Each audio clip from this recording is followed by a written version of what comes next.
За шинэ дугаар эхэлж байна. Өнөөдөр болохоор Оршихуун 6 төв гээд номноос усанд орох лусын төлөөлөлтөд уулзсан нэг юм ярилцлагын хэсэг байна. За энэ ярилцлагын хэсэг бол монголчууд бол биш шүү.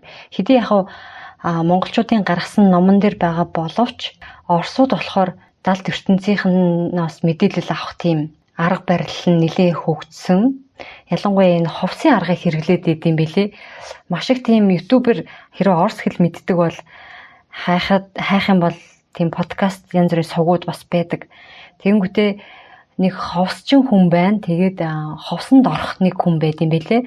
Ингээ хэвтүүлчдэг. Тэгэнгүүт тэр хэвтэж байгаа хүнээ нөгөө ховсчин удирдаад за тийм хүнтэй одоо уулзнаа гэд ингээд уулзуулаад ийм асуулт тавь тэр одоо ярилцж байгаа хүн ч юм уу юу ч юм те сүнс ч юм уу тэр нэг оршихугаасаа ийм асуулт тавь ингээд харилцан хооронд нь учруулад яриулаад ингэдэг. За ийм бичлэгүүд нэлээд их байдаг. За тэгээд энэ Оршихуун 6 тэм номон дээр энэ хэсгийг оруулсан байна гэдэг маань ойлголтын зөрүүгүй байгаа учраас энд оруулсан байх гэж бодож байна. Мэдээж дэлхийн улс орн болгонд л юм дадал ертөнцтэй ямар нэгэн аргаар харьцдаг хүмүүс зөндөл байгаа. Зөвхөн бид нар ингээд бөө гээл улаач гэж юм уу зүүн бэлгтэй хүмүүс Монголд л байгаад л далд ертөнцтэй харьцаад байгаа юм бол биш. Тэгэхээр орсууд бол ялангуяа энэ далд ертөнцтэй холбоотой ийм техник технологи нэлийн хөгжүүлж чадаад байгаа юм шиг харагдаад идэв. Одоо нөгөө гэрлэн бүрхүүл үздэг аура оншилгооны одоо аппарат шүү дээ. Тэрийг чинь бол орсууд зохион бүтээсэн болов уу гэж ойлгоод байгаа шүү дээ. Ер нь бол тэр далдын юутай холбогдох янз бүрийн судалгаа янз бүрийн юм хийхдээ орсууд их сайн байгаад байгаа юм шиг байгаа юм. Лус твийн төлөөлөлтөд нэг хүнийг ховсоор ингэж уулзуулсан байгаа байхгүй. За яг тэр уулзуулсан ярилцлагын хэсгийг та бүхэндээ сонирхуулъя. Одоо бид лус твийн төлөөлөлтөд уулзахаар явна. Хаана ирсэн байна вэ гэсэн чинь Марианы хүндийд ирсэн байна гинэ. Намайг ийшин дагуулад аваад ирлээ гэж нөгөө лус твийн төлөөлөлтөд уулзсан чинь хэн чамайг дагуулж яваа вэ гэсэн чинь Даланга хаан аймгийн төлөөлөгч. Би түүнийг дагаад явж байна. Араас нь дагаад яваад байгаарай гэдэг нөгөө ховс чүн нь хэлж яах шиг байна те. За тэгсэн чинь нөгөө Даланга хаан төлөөлөгч нь асуусан байна. Чи юу мэдхийг хүссэн юм бэ гэж асуусан чинь өнгөрсөн удаагийнхаа уулзалтыг үргэлжлүүлж асууж амжаагүй хэдэн зүйлийг тодруулж асуух гэсэн юм аа гэж байна. Үнээр өмнө нь болгон хэд уулзсан байх нь шүү дээ. Энэ Лусын аймгийн Даланга хаан төлөөлөгчтэй. За би та нарт чадхаараа тус хөргий асуултаа асуугаарай. Бид энэ ярилцлагыг интернетэд байршуулж манай бичлэгийг сонирхдаг хүмүүстэй мэдээлэлээ хуваалцах тул та хариултыг аль болох дэлгэрэнгүй өгөөрэй гэж гуйсан байна. Лус твд хэдэн төвшин байдаг вэ гэсэн чинь 3 төвшин байгаа. Танад ягаад тийм цөөхөн төвшин байгаа юм бэ? Доод твд 26, дээр тэнгэр 40 олон төвшин байхад танах ягаад ийм цөөхөн төвшинтэй байгаа юм бэ гэсэн чинь хүний уурга тарих үүнээс илүү наривчлсан бүтцтэй орнуудыг хүлээн авах таних чадваргүй учраас энэ 3 дээр л төвшиглэн ярилцгаая. За илүү бол байгаа. Гэхдээ та нарын оюун тарихны хэмжээ хүрэхгүй гинэ тэрийг ойлгоход тэгжэл байгаа юм шүү нэ. Бид одоо хэдвэр төвшөнд байгаа юм бол гэсэн чинь 3 дугаар төвшөнд байна. Төвшин дээрээсээ доошо тоологдож байгаа мó доороосоо дээшээ тоологдож байна уу гэсэн чинь дээрээс доошо тоологддог гэж байна. Бид 3 дугаар төвшөнд байгаа болохоор нэлийн гүнд байгаа гэсэн юм үгүй гэсэн чинь тийм ээ нэлийн гүнд байгаа. Хэдэн метрийн гүнд байгаа вэ гэсэн чинь одоо бид 2000 гаруй метрийн гүнд байна гэж байна. Төрөөчийн дугаар дээр болохоор бид нар 6 төв 5 ертөнцийн талаар ярьсан тий. Тэгэхэд бол газрын гадаргаас дээшээ бол дор хаяжл 6 биш тий. Одоо шинжлэх ухаанаар мэдж байгаа нь тий гадаад мандал, дулаан мандал гэхээр гэх мэтчлэн доошоо бол усанд орох бол 3 гэд ингэж хэлж байгаа юм байна. Метрээр 3 төвшөнд хуваагддаг гэсэн үг үү те. Эрчмийн давтамж хэд гэсэн үг вэ гэсэн чинь та нар үнэмшихгүй байж миний эрчим одоогоор 280 орчим герцийн хэлбэлзэл давтамжтай байна гинэ. Хүнийх ямар байд юм болоо. Манай аялагчийн эрчмийн давтамж та нарын эрчмийн ийм өндөр давтамжийг тэсвэрлэх үү? Эсвэл тэнцвүүлж гисэн юм уу гэсэн чинь нэгэн ижил хэмнэлд оруулсан байна. 90 орчим гэрч болгосон байгаа гэж байна. Түүнд муу зүйл болохгүй гэсэн чинь би түүнтэй хамт байгаа болохоор ямар нэгэн таагүй зүйл болохгүй. Тэгвэл сайн байна. Харин түүнийг дараа нь 2000 метрийн гүнээс дээшээ гарахад эрчмийн өндөр давтамж яаж нөлөөлөх бол гэсэн чинь толгойн баг зэрэг эргэж магадгүй. Өөр ноцтой зүйл болохгүй. Танаа орчхон 2 дугаар түвшний эрчим ямар давтамжтай вэ гэсэн чинь 350 Гц. Илүү өндөр байх нэ? Тийм. Дээшлэх тусам ихсэж байна уу? Үгүй ээ. Доошлох тусам өндөрсөж байна. Та нар энэ Марианы хохорд яг юу хийж байдаг вэ гэж асуусан чинь ямар юу хийж энд аж төрдөг вэ гэх юм уу те? Ямар үйлийг хийдэг вэ гэсэн чинь бидэнтэй байнга л тэмцэлдэж байдаг соёл иргэншлийнхэн олон бие гинэ. Бид тэдний төлөөлөгч нартай тэмцэл хийж байна. Тэд энд олуулаа бие гэж байна. Хаанаас ирдэг ямар соёл иргэншлийнхэн гэсэн үг вэ гэсэн чинь эд бүгд их бавгаа одон гэр. Хаалтанд болохоор 7 бурхан оддын орд. Энэ одон гэрт өвөг 7 оддоос гадна маш олон од гариг байдаг ба тэдний заримд нь дан харийнхан оршдог гэж шүү. Тэгэхээр бид нар даалт ертөнцийг харийнхан, цагааныхан гэж ялгаад энэ хоёр нь гэхдээ бараг тэнцүү байдаг гэж ойлгох хэрэгтэй. Дан манай талын ч юм уу сайн талынх байдаггүй. Яг л зэрэгэлдээ тэнцүүхэн харийнхан цугтаа байж идэг. Хүчин ч ойролцоо, тоон ч ойролцоо байгаа гэсэн үг. Тэгэхээр энийг бол маш сайн санаж ах хэрэгтэй. За бидний ертөнцид ч гэсэн хүн төрлөختөн ч гэсэн бүгд сайн хүн байгаад байдаггүй шүү дээ. Бүгд бас муу хүн байгаад байдаггүй. Яг энтэй ижилхэн дан харын талынхан байдаг одон гэрч байдаг гэж байна. Тэгээд энэ усан доор эднэртэй хамт зэрэгцэн оршиж байгаа тэр харын талынхан бол энэ 7 бурхны одон айгаас ирдэг юм байна. Бас хилэнцийн орд гинэ Антарес гариг гэж байна. Галактикийн өөр бусад одон гэрүүдийн төлөөлөгч нар энд байдгаа зэрэгэлдээ тэмцэлдэж байдаг буюу тэр гаригуудаас ирсэн харын талынхан энд байдаг. Тэд шимэгчлэн амьдардаг харын хүчнийхээ гэж байна. Тэр бид нар хайр гаргийнхан гэж яриад байдаг штэ.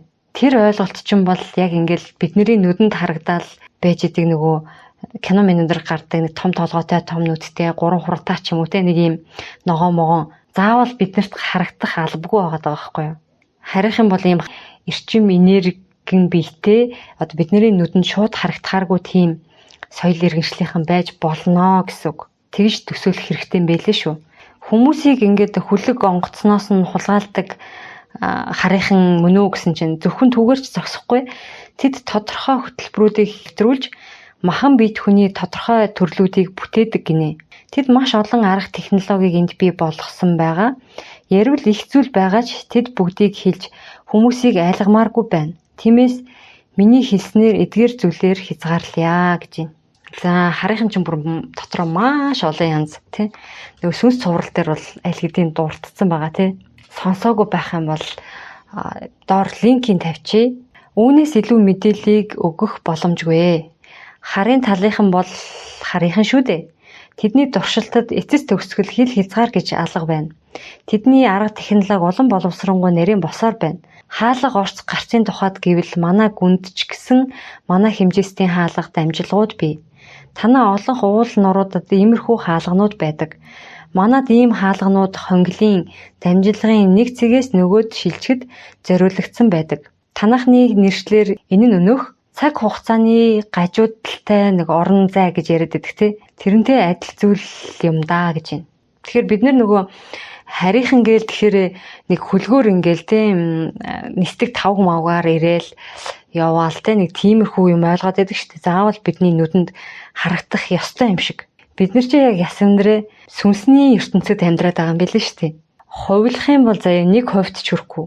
Энэ гариг ертөнц бидний зэрэгэлдээ тэр далд түрүүчийн дугаарын 6 тэв 5 ертөнц те 5 ертөнцийнх нь 4 нь тэр далд ертөнцийнхэн хүний тэр тооноос амтны тооноос маш хэтэрхий их олон. Тэгээд бид нэг зэрэгэлдээ амьдарцгаадаг болж таарад байгаа байхгүй юу. Гэхдээ биднээс маш их толгойтой тоогоор ярих юм бол те төрөл бүрийн ертөнцүүд байгаад байгаа. Тэгэхээр бид нар юу гэхээр харагдана гэж төсөөлж болохгүй мэлээ. Энэ харийнхан тийм үү зэрэгэлдээ энэ ертөнц далд ертөнцийг нэлээд зүүн бэлэг нь өндөр хөгжсөн. За тийм ухамсарын төвшин сүнсний хэмжээстийн төвшин далд ертөнцтэй холбогдсон. За тийм хүмүүс нь л тий далд ертөнцийн хайр гариг гэх юм уу юм те. Заавал ил харагдах албагүй байгаа байхгүй юу. Тийм хүмүүс л ингэж харнуу гэхээс биш Тэгэл хэн дуртаад нь бол харагдчихийдэг ид биш болж таарад байгаа юм. Энэ харын талынхан, хариг аргийнхан гэдгүүт ч одоо хий биеэрээ байж идэг гэж бол ойлгохоор юм бэлээ.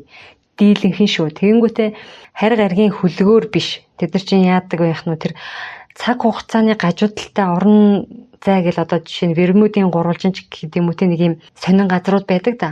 Хүмүүс судлаад ингээд учрыг яг олдгоо нэг тийм өөр хэмжээстэй гэх юм уу. За тэр хэсэг чинь тэр харийнхны болоод онгод тэнгэрүүдийн зорчдог тийм бидний нүдэнд харагдахгүй. Гэхдээ яг жоохон тархиндаа ойрхон байл тусахыг гэвэл нэг юм хоолой шиг санагдаад байгаа. Төсөөлөх юм бол те давцан дээр зогсоол вакуум хоолой ч юм уу дээрээс бууж ирээл хүнийг ингээд нэг сорж авч явдаг ч юм уу нэг тиймэрхүү зөгнөлт кинон дээр сцен гараад идэг да. Нэг тиймэрхүү гэж төсөөлөх юм уу да. Бидний нүдэнд харагдахгүй тийм нэг ертөнцөөс нөгөө ертөнц рүү шууд ингээд шилжүүлцдэг манай хэмжээстийн хаалга дамжилгууд бий гэж энэ дээр хэлсэн байгаа. Тэгэхээр ийм зүйлээр ингээд өөр гариг ирэхс одоо оддын хооронд явцдаг болж тараад байгаа байхгүй юу? Миний бол ойлгосноор энийг уншаад. За танад болсон бүх үйл явдлуудыг тэмдэглэж хурааж байдаг эрчим мэдээллийн орон гэж зүйл бий юу гэж асуусан чинь тийм орон гэхээр юм бидэнд бол байдаггүй. Тийм зүйл бидэнд хэрэггүй л дээ. Юутаач бид тийм орчныг чухалчилж үздэг вэ? Ямар нэгэн үйл явдлын талаар асуухад та нар түүний талаар мэдээлэл өгч чадах уу гэсэн чинь чаднаа. Бидний уурга тархины хальсанд энэ бүхэн хуурцаглагдсан бий гинэ. Тархиндаа ингээд хадгалцдаг гэсэн үг юм байна. Одоогоос хэдэн сая жилийн өмнө бий болсон хэрнээ усаж үгүй болоогүй одоош амьдарч байгаа оршиж байгаа далайн мангасууд байдаг гэсэн яриа байдгаа. Энэ үнэн үү гэсэн чинь үнний ортой. Яг бол үнэн гэж хэлээгүй шүү. Үнний ортой. Амьдралын зарим хэлбэрийн хөгжил ус твд үргэлжилсээр байгаа. Тиймээс дэлхийнхэн та нар тэднийг усны гадаргуу дээр ажиглаж байх боломжтой. Тэд тэнд ойрхон үзэгддэгэ гинэ. Цаг уурын өөрчлөлт Лус Твийн урамлын аймагт далайн шүрэн арлуудад загсны ертөнцид эрэг болоод сөргөөр хэр нөлөөж байна вэ гэсэн чинь уур амьсгалын өөрчлөлт их бага хэмжээгээр бол нөлөөлж байгаа ч хүний үйл хөдлөл, радио идэвхт бодисын хаягдал, химийн хоог шаар шиг тэгтлээ ихээр нөлөөлөөгүй гэж байна. Одоо бид нар ч нэг дэлхийн дулаар уур амьсгалын өөрчлөлт болохоор өмс хайлаад далайн ус нь нөлөөлөөд гэд бид нар яриад байгаа шүү дээ. Тэр байгалийн нөлөөлөл бол та нарын хүн төрөлхтний тэр нөлөөлж байгаа химийн хор хаягдал те шатхуун, химийн хог шаар гэд энийг далаа руу цутгасан шиг тэгж их нөлөөлөхгүй байгаа гэж байна. Бид нар энэ аюулын талаар байнга л шүгэл үлээж төгшөөрийн соос тохиолдлыг дуугаргаж байна гэж байна. Та нар усыг их бохирлож байна. Тэр сүнсэн тэнгисийг аваад үзэлтэй. Тэнд амьдардаг дэлхийн хүмүүс намайг юуны тухай ярьж байгааг хэлүүлэлтгүй мэднэ. Тэр тэнгис ердөөл сүнсэн хэвээр байгаа бол өөр хэрэг. Гэвтэл тийшээ нефтийн хог шаарнуудыг хийхээс гадна загаснуудыг сөрөг сүргээр нь Лус Твийн төлөөлөл болсон далайн гахаануудыг бөөн бөөнөр нь эрэг рүү гаргаж хайж байна гэж байна. Хөгжлийнхөө шатлалаар далайн гахааны дараа ямар амтан орох вэ гэсэн чинь халимнууд орноо гэж байна. Владивосток хотод цагаан халимуудыг олноор нь барьж авч худалдаанд гаргаж байна. Тэднийг барьж аваад торонд хийж хордог. Энэ бүхэн юу болж төгсхийг хэлж мэдэхгүй байна. Ерөнхийлөгч халимуудыг судлах эсвэл өөр газар руу нүүлгэн шилжүүлэх үүрэг өгсөн байгаа. Гэхдээ хэр хэрэгжиж байгааг мэдсэн юм алга. Миний бодлоор энэ хүмүүс бүр солиорчихжээ гинэ. Энэ нөгөө ярилцж байгаа хүн нь ингэж ярьж ах шиг байна. Ерөнхийлөгч гэхэр энэ баг юу юм? Одоогийн ерөнхийлөгч юм болов? Ямар ч байсан Владивосток хотод бол цагаан халимуудыг бол олноор нь барьж авч худалдаанд гаргаж байгаа юм байна шүү. Тэгээд Оросуудын яриа учраас цаадуулч өөрснөө л ингэж ярьсан байна. За ингэсэн чинь Лусын төлөөлөл ингэж байна. Хүмүүс та нарт халимнуудтай холбоо тогтоон тэдэнтэй ярилцах боломж байгаа. Тэгвэл хүн төрлөختөнд энэ тэнэг үйлдэлүүдээ зогсоогооч гэсэн тэдний үгийг дамжуулах сайхан боломж олдно. Энэ бол хүн төрлөختөн оюун санаа ухамсарын хувьд хэр доройтолд орсныг илтгэж байгаа үйлдэлүүдийн зөвхөн нэг нь. Бид сүрлийн соос тохиолыг та нарт өгсөөр ядарч туйлдж байна. Одоо энэ чинь нэг далайн гахаан төлөөлөл гэж байгаа шүү. Тэгэхээр далайн гахаа халимнууд чинь нэг тийм одоо бусад загснуудыг бодвол ийм дуу чимээ ингээ гаргадаг те маш ховор ийм долгион үсгдэг усанд ордуулгын үсгдэг антид шүү дээ те. Тэр чимээгийн ингээд юу гэдгийг нь олох уг нь одоо аппарат тоног төхөөрөмж бол бүтээх боломж уг нь хүн төрлөختөнд байгаа л юм байна гэж ойлгоод байна. Тэгэхээр тийм төхөөрөмж хийчих юм бол бидний юу гэд байгааг та нар бол ойлгох уг нь боломжтой юм аа гэж хэлээд байгаа л гэж ойлголоо саяны хэсгээс бол. Цунами болсны дараах Фукушимагийн ослын талаар та нар ямар бодолтой байдаг вэ гэж байна. Энэ нөгөө Фукушимагийн осл гараад цахилгаан станц штэ атомын тэгээд одоо хаацсан байгаа. Тэрийг хөргөхийн тулд далайн усыг ашигласан. Тэр ашигласан далайн усаа эргүүлээд далаа руу цутгаад байгаа нэг юм явдал болоод байгаа штэ тий. Тэрийг одоо цэвэршүүлсэн ухааны юм ярьж байгаа. Гэхдээ ураныг уснаас цэвэршүүлнэ гэж бараг л худлаа ахал гэж би бодоод идэв. За тэгээд ингээд ямар учиртай юм бэ? Цунами болсноос энэ одоо усал гарсан штэ та нартай холбоотой юу гэх утгаар асуусан юм шиг байна. Тэгсэн чинь лусын төлөөлөгч дээд хүчнээс хаалтан дотор тэгсэн чинь харынхан гэд бичсэн байна. Тэгэхээр харын талын дээд хүчнээс өгсөн зааврын дагуу суйрлуулагдсан тэдгээр төхөөрөмжүүд бүгд дэлхийн байгаль цаг уурын өөрчлөлтөд нөлөөлж улмаар аимшигт үзэгдлүүдийг ч дагуулах боломжтой юм. Ийм зүйлс ахин дахин давтагдаж болцсошгүй учраа энэ л бүх юм үзэгдлийн анхдагч их сурвалж хаана байгаа уг гарвал нь юунд байгааг би та нарт хэлж өгөхийг хичээгээд байна гинэ. Одоо нөгөө далд ертөнцийн хар цагааны харын хүчнийх нь бас хүмүүст нөлөөлж байгаа шүү дээ тийм. Тэр хүчний нөлөөлөлд автсан хүмүүс нь ийм зүйлүүдийг хийгээд байгаа. Тэр харын хүчнийхээ энд бол энэний цаана байгаа шүү гэдгийг л ойлгуулах гээд яг хичээгээд байна л гэж хэлж гин гэж ойлголоо. Харин одоо бол хүмүүс өөрсдөө бас буруу зүйлийг ихээр хийж байна. Америкийн зүнж Эдгар Кейс амьд ахуйда хэлсэн нэгэн үгэнд тайлбар авч болох уу? Америк орныг Номхон далай, Атлантын далай хоёр хоёулаа хашиж хавчиж явдаг гэж тэр хэлсэн байсан. Энэ яг юу гэсэн үг вэ? Үнэхээр түүний хэлснээр Америк орныг ирээдүйд тийм аюул нөмөрхүү. Нөмөрвөл хоёр талаас нь нэгэн зэрэг болох уу эсвэл өөр цаг үед цуурч болох уу гэж асуусан чинь. Энэ хүн тухайн цаг үедээ зөв үзэл баримтлал, зөв байр суурьтай, цэвэр ариун хүн байсан. Түүний таамаглалууд 100% магадaltaй биелсээр байгаа. Хойшид ч биелсээр байх болно. Тиймээс харамсалтай түүний хэлсэн бараан мөртөө энэ зүүн бэлэгдэх бүрэн боломжтой юм. Иймд Америкчууд хожим бий болох тэрл байгалийн гай гамшигт одооноос анхаарлаа хандуулан учрах хүнд бэрхшээлийг даван туулахад бэлтгэлтэй байх нь зүйтэй болов уу гинэ. Хин гэдэг хүн гинэ? Эдгар Кейс гинэ. Эдгар Кейс. Та бүхэн сонирхчихвол нийтэд бол мэдээлэл зөндөө байгаа юм шиг байна те. Би бол мэдэхгүй юм байна. Би өөр нэг гадны тийм юуг нэг судалдгүй маа үс. Номнууд дээрээсээ л хүргэж байгаа шүү дээ монголчуудынхаа гаргасан.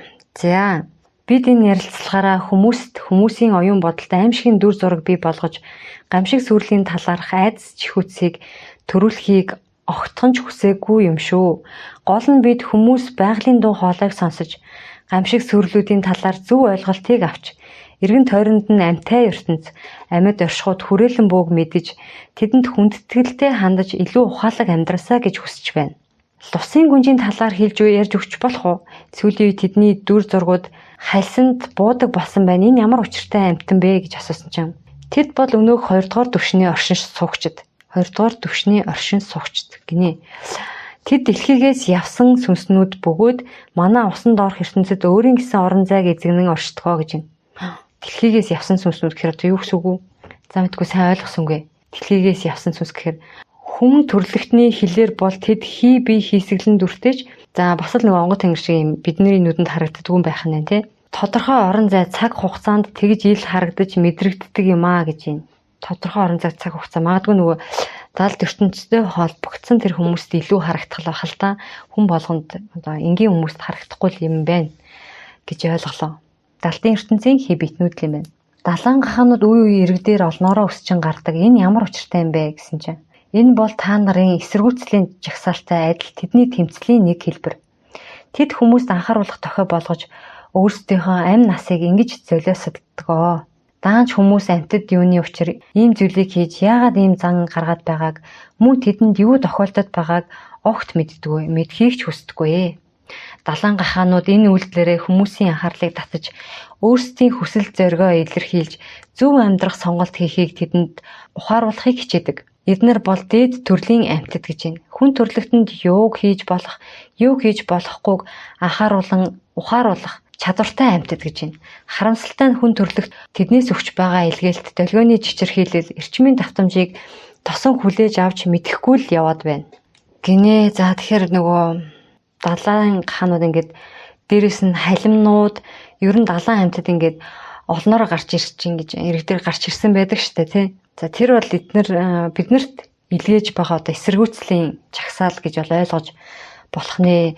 Далайн амьтад дотроо бид нар ч мэдж байгаа тий. Далангахаа халимнууд нь бол айкуугаараа одоо тархины хөгжлөөрөө бол нэлээд өндөрт ордог.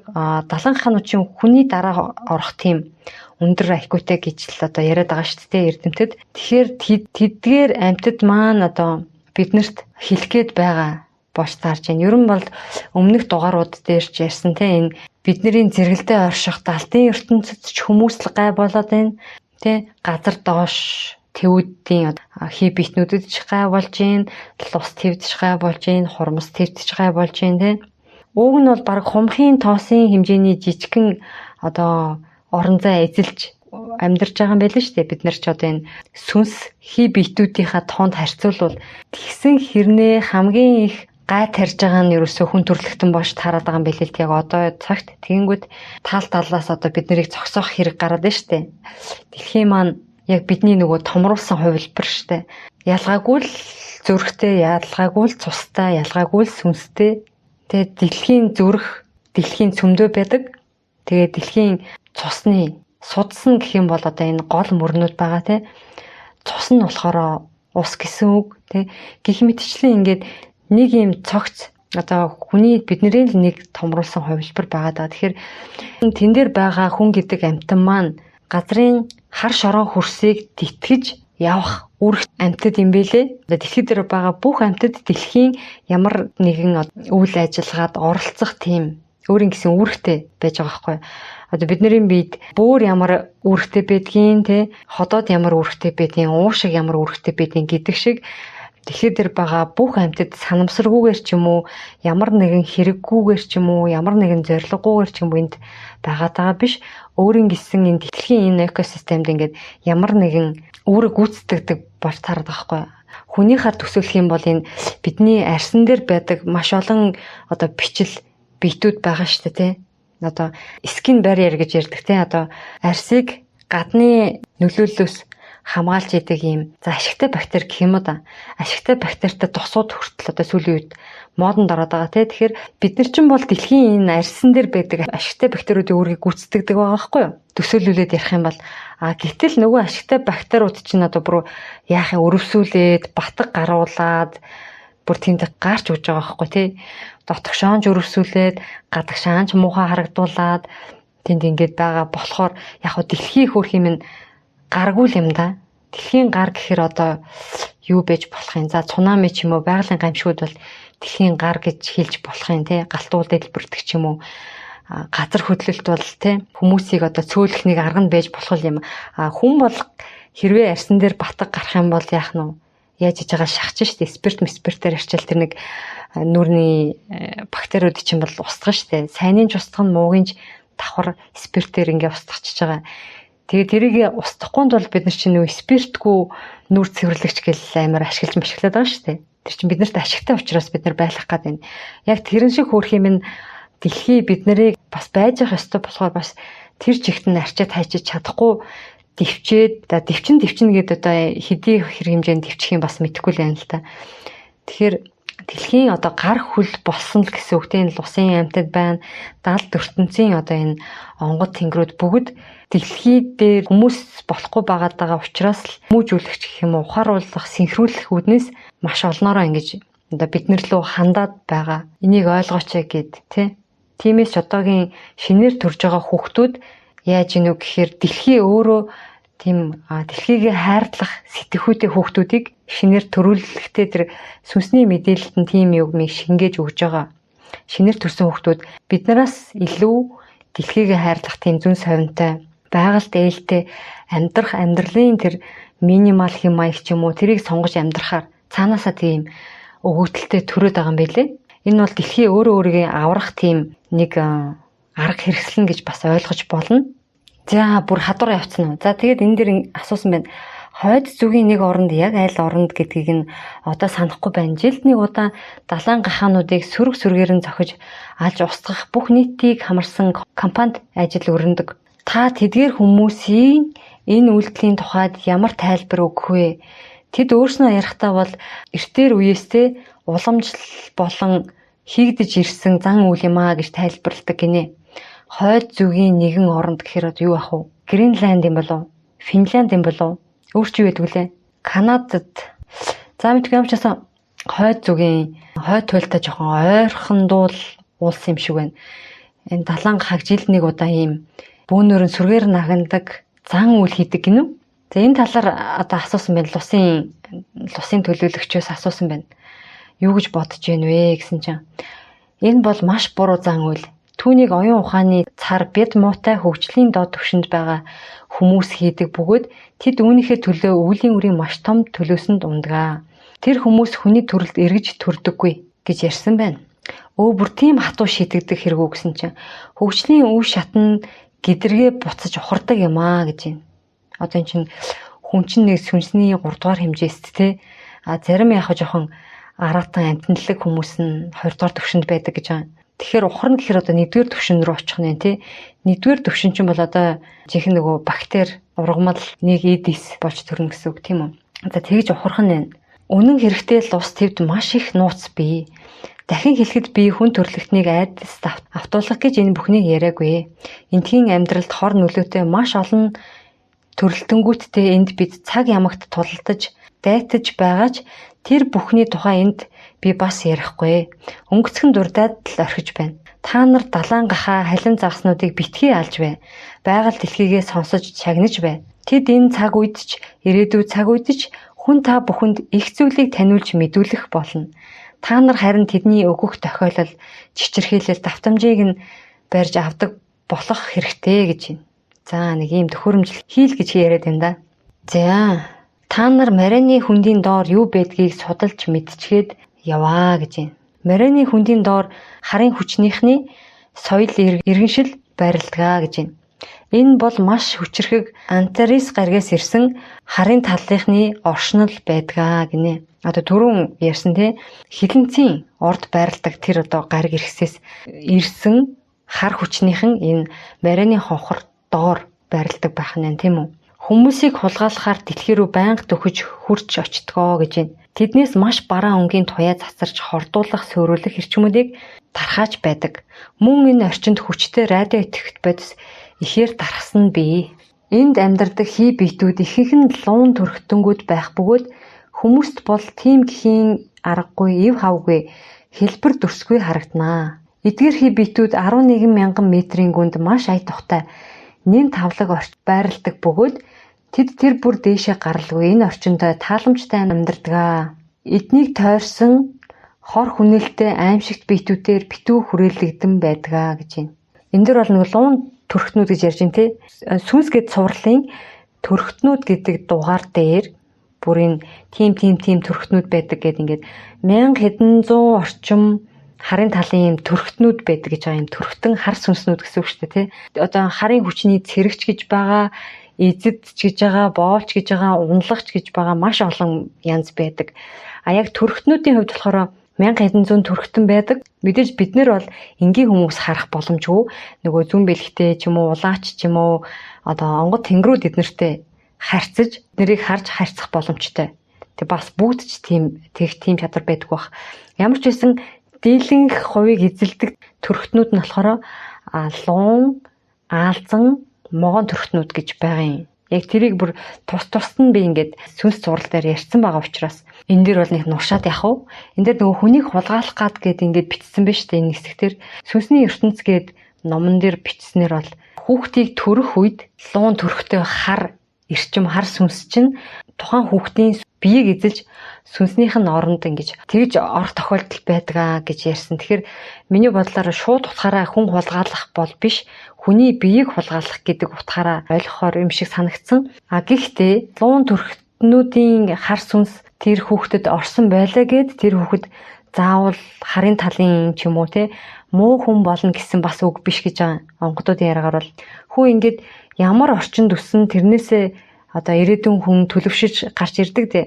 Тэгэхээр хайрын дунд одоо тийм луун төрхтэй сүнс оруулсан хүүхэд өсөх юм бол ялгаагүй том болоод бас хайр дүрэн бусдыг хайрлах чадвартай эерэг хүн болох бүрэн боломжтой гэж байгаа байхгүй.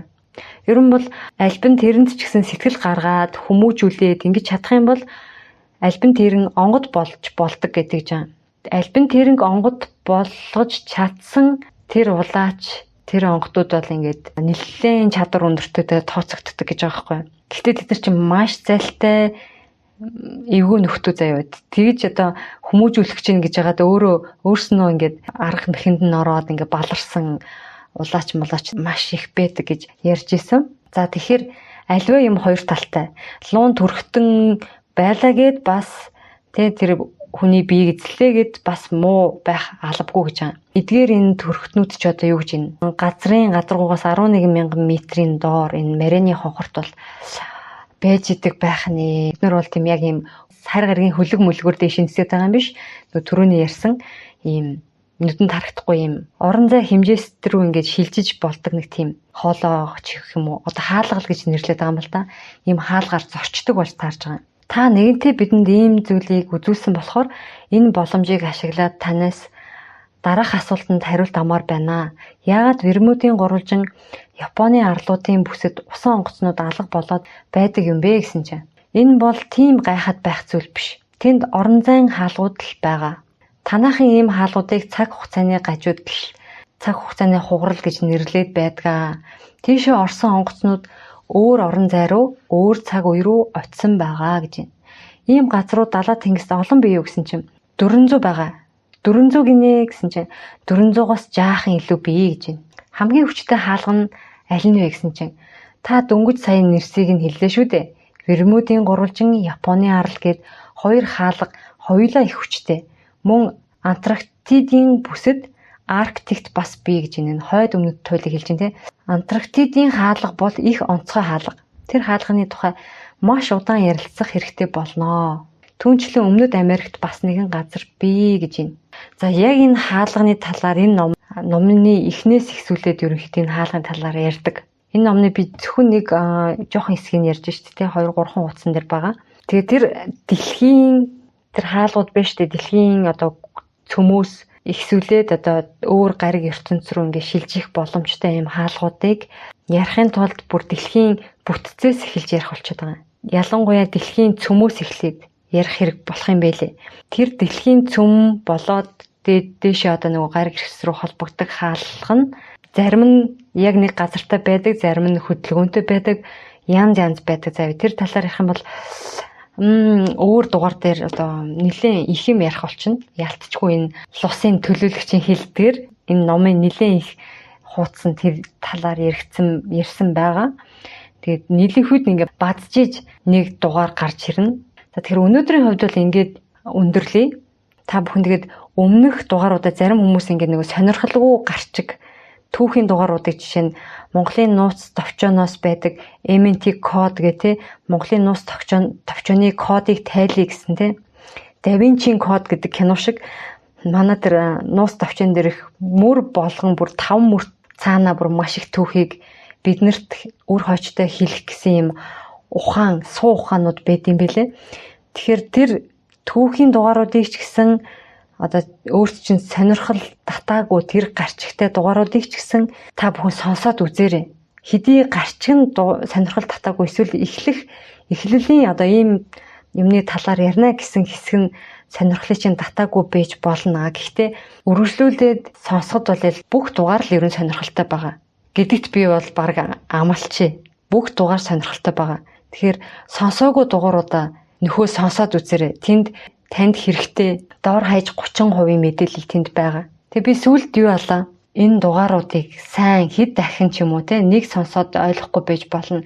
Хэд дахин сонсоод би аль болох энгийн үгээр ойлгомжтойгоор тайлбарлах гэж хичээж байгаа. Тэгэхээр өөртөө хайртай те байгаль дэлхийдээ хайртай, хүн төрлөختөнд хайртай, амьтанд хайртай хүмүүс байгаа бол энэ дугааруудаа сонсоод өөрийгөө ойлгоод өөрийгөө засаад эерэг байгаа те тэгээд илүү олон хүнд эерэг зүйлийг авчраасаа гэж би бол үр дүн тийм байгаасаа л гэж хүсэж хийгээд байгаа юм бол илүү олон хүнд хүрээд илүү олон эерэг хүн гарч ирээсэй гэж л хүсэж байгаа. Тэгэхээр ийм үнэгүй байгаа зүйлийг та бүхэн минь бусдад түгээгээд өгөөрэй.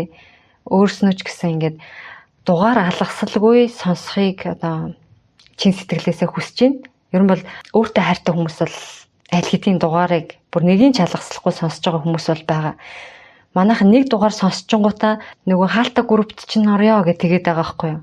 Үгүй би болохоор байнгын сонсогч орноо л гэдэг юм. Дугаарууд дээр яаж орох уу гэдэг нь хаалтаа группт орох нь гэдэг нь угаасаа хэлсэн байгаа учраас та бүхэн надаас асуухгүйгээр өмнөх дугааруудаа сонсоод тэн дээр хэлсэн байгаа. Тэгэхээр дугааруудаа сайн сонсоорой. Хэдий гарчхан сонирхолгүй, зарим нь ингээл аимшигтай чимшиг, сонин чимшиг байгаа боловч цаана танд хэрэгтэй л мэдээлэл байгаа гэсэн үг шүү гэж хэлье. За тэгээд өнөөдрийн дугаарыг ингээд дуусгая. Дараагийн дугаар хүртэл түр баяртай.